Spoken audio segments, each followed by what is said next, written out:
1 Samuel, chapitre 13.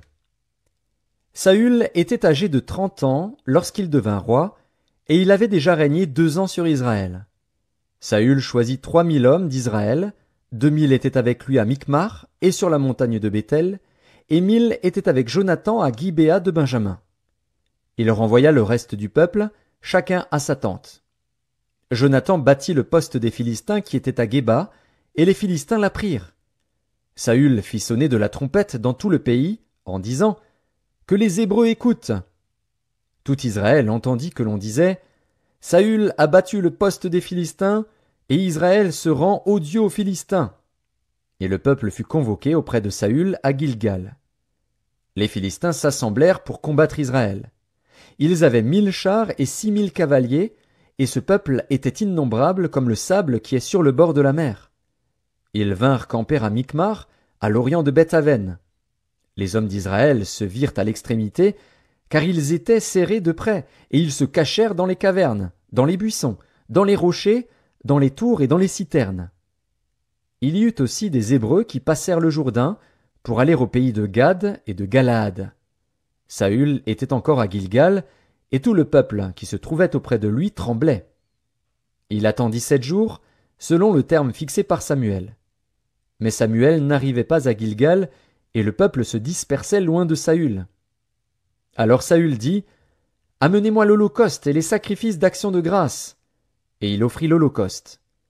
Comme il achevait d'offrir l'holocauste, voici, Samuel arriva, et Saül sortit au-devant de lui pour le saluer.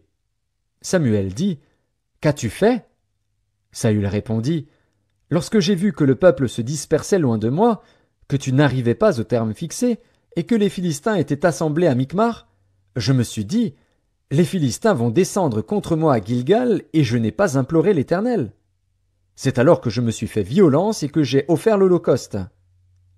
Samuel dit à Saül « Tu as agi en insensé. Tu n'as pas observé le commandement que l'Éternel, ton Dieu, t'avait donné. L'Éternel aurait affermi pour toujours ton règne sur Israël. Et maintenant ton règne ne durera point. L'Éternel s'est choisi un homme selon son cœur, et l'Éternel l'a destiné à être le chef de son peuple, parce que tu n'as pas observé ce que l'Éternel t'avait commandé. » Puis Samuel se leva et monta de Gilgal à Gibéa de Benjamin. Saül fit la revue du peuple qui se trouvait avec lui. Il y avait environ 600 hommes. Saül, son fils Jonathan, et le peuple qui se trouvait avec eux avaient pris position à Géba de Benjamin, et les Philistins campaient à Micmar. Il sortit du camp des Philistins 3 corps pour ravager. L'un prit le chemin d'Ophra, vers le pays de Shual, l'autre prit le chemin de Beth-Horon, et le troisième prit le chemin de la frontière qui regarde la vallée de Tseboïm, du côté du désert.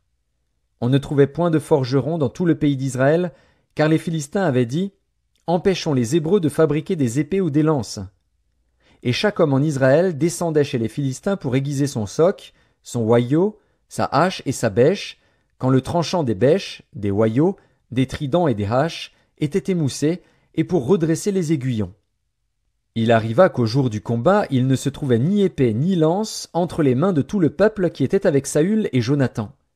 Il ne s'en trouvait qu'auprès de Saül et de Jonathan, son fils. Un poste de Philistins vint s'établir au passage de Micmac.